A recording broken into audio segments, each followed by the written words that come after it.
and it kind of bit me then, but then I realized I was in way over my head. I had no idea how to shoot a concert at that point.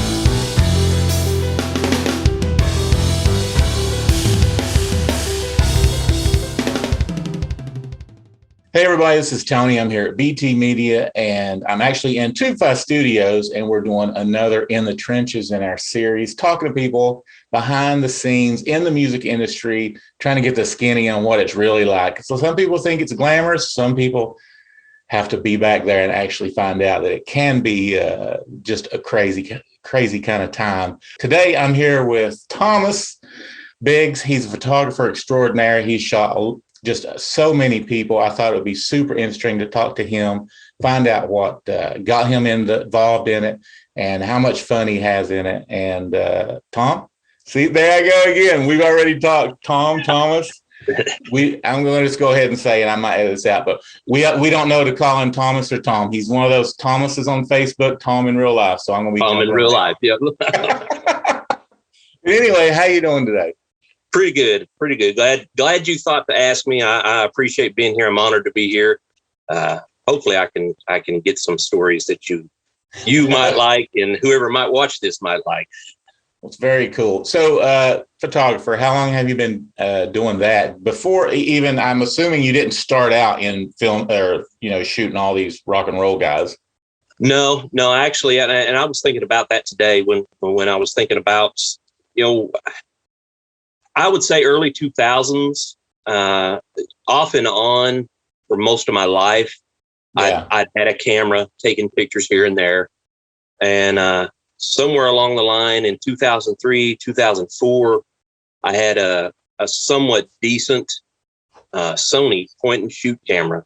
Right. I took a picture that I was real happy with out in our yard of a flower and entered it in the Mountain Heritage Photo Contest. No way. And I won a blue ribbon for it. So, as they say, the rest is history. So that is awesome. So the concert stuff didn't start till about 2013. Okay. Still, though, you're about to hit a decade of shooting rock and roll, country, and all that. Yeah. Do you remember the very first that you shot? LA Guns, Summit City. Can't even remember. I think Sean Whiting might have opened that show with his old band. What was the name of that band? He's from Van Leer. Van Leer. Yeah. Van Leer Black. Van Leer Black. That's it. Yeah. I think it was that show. I'm not entirely certain. It may have been the next one, but he was one of the first shows. But that very first show was LA Guns, and I took about 3 pictures because I had no clue what I was doing. And Greg Napier, I'm sure you're familiar with Greg. It was his show, and I asked him. I said, "Can I bring a camera up to the show?" He said, "Sure." And it kind of bit me then, But then I realized I was in way over my head. I had no idea how to shoot a concert at that point. Yeah. I mean, I couldn't imagine. I mean, that's awesome that you had the bug, and you wanted to go do it, and you just jump in and like you said, you realize, oh man, how it's harder to make these guys look like rock and roll stars than you think, right?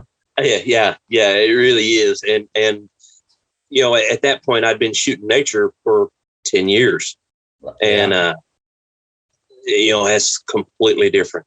There couldn't be any more different than daylight and dark than trying to shoot a waterfall and Phil Lewis on a mic. That's completely in a poorly lit venue.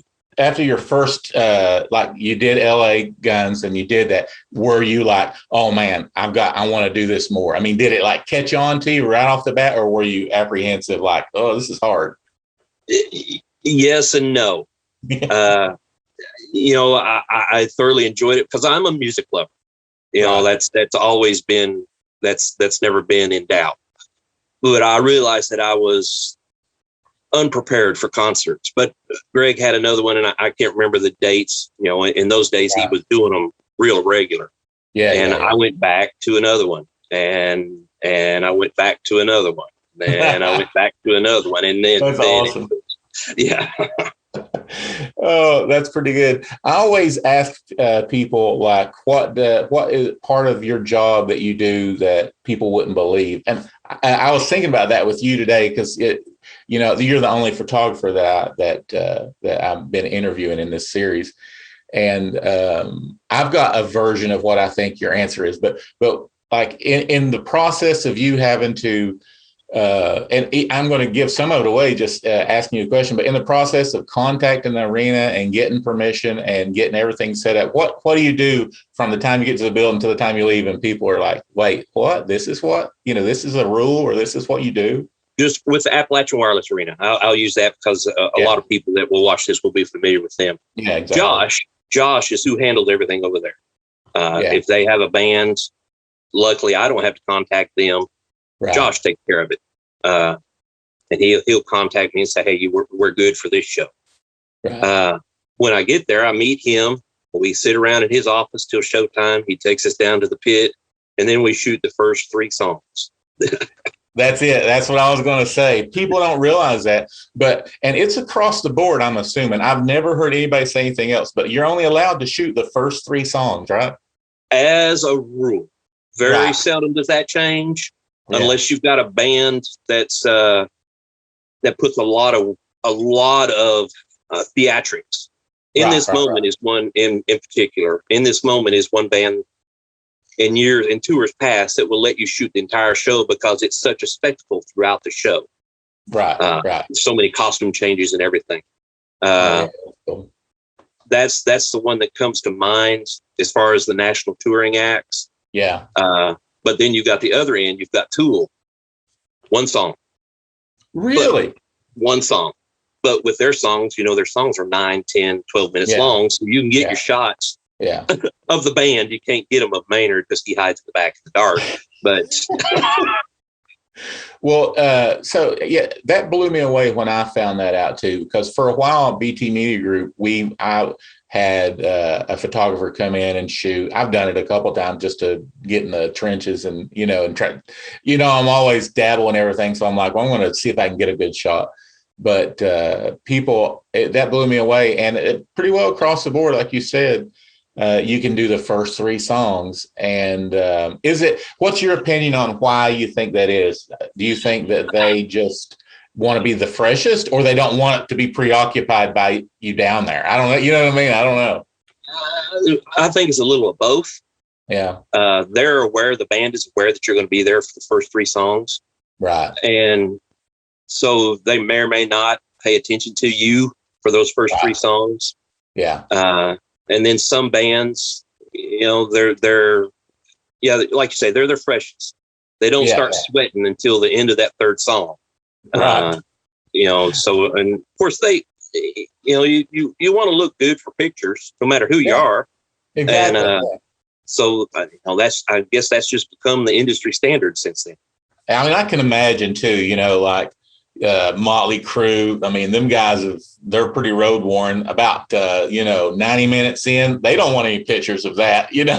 No, and even bands like that. I was trying to think of an example. ZZ Top. Yeah. ZZ Top at the Bourbon and Beyond Festival 2019. Yeah, we lost 2020. 2019. You couldn't shoot them from the stage, from your traditional photo pit. You had to shoot in the back behind the soundboard. So your older bands that are vain, they don't want you down front with the camera shooting straight at them. They want you in the back where you. Yeah, I get that. Boy, you got to bring the lenses in, don't you? Yeah, big lenses. Yeah, especially at a big festival. Oh yeah. It's the big festivals. Yeah, could be way back there. Way back, yeah. ZZ Top, that's awesome, and they're coming back to Kentucky here in a little bit at the Corbin Arena. So at the Corbin Arena, yeah. So hope to get to shoot that, yeah. Oh yeah, that'll be super fun. I've worked a ZZ Top show once, and it was awesome, and it was crazy. What kind of genre? kind of guy are you? I feel like you're like a metal guy, just from. I am. Okay. Metal, So rock. if you had your prog, oh man, I'm a closet prog fanatic. I mean, I really am. And well, just before we started recording, I think I was telling you about this Rush tribute band that I follow. Like, I love them. Right. And Rush is just one little tiny bit of prog. But anyway, you're a metal guy, so do you try to get in? I've seen some of your photography on some of these metal shows. I mean, you have done hundreds and hundreds of bands. I mean, it's insane. Out of all those bands, let's break this up in a couple of questions. What is for you as a fan, what's the biggest band that you got to shoot that you just were just enamored by, that you loved, Oh, I'm asking a lot too, because there's a lot of bands. Yeah, there's been a couple that you're looking through the lens and you're going, holy crap, he's on the other end of my camera. Yeah. Phil from Pantera, I didn't get to shoot Pantera, unfortunately, but he was at Louder Than Life 2019, and I got to photograph him, and it was like one of those moments where you're just standing there looking through the lens, and you gotta take pictures, Tom. Take pictures. You're not here just to watch them. Take pictures. That's good. It's been a couple of times like that. Charlie Daniels, completely. He's another one. They're legends. He was just a living legend. Yeah, and you got to, I never thought about that too. Looking through that camera, you're up close and personal. You know what I mean? With really dialing that shot in, and that's pretty intimate. I've seen you do, like I said, so many bands. Bands that are still around, this isn't one of those hypothetical like, oh, Hendrix. One of the bands that are still around, what would be your dream shoot to be able to go and take care of? Slipknot would be one. Ooh, yeah. Well, you are a rocker, aren't you? Korn would be another. They're kind of on my list. Yeah. That's pretty good, man. That's cool. That's some rock and roll. I love prog and prog adjacent music. And, like you, I've done so many shows, and to be honest, and it always freaks people out, half the time when a show starts, I don't even go out, and watch the band, especially if it's one I've done like 6 times.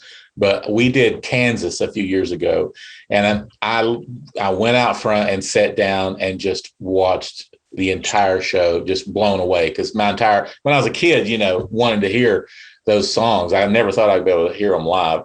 Do you still get those goosebumps when you're in there and you're getting ready to shoot and you're like, man, like you've done this and that's your thing, that, but you're like, this band, I can't believe I'm down here and it's going to be awesome.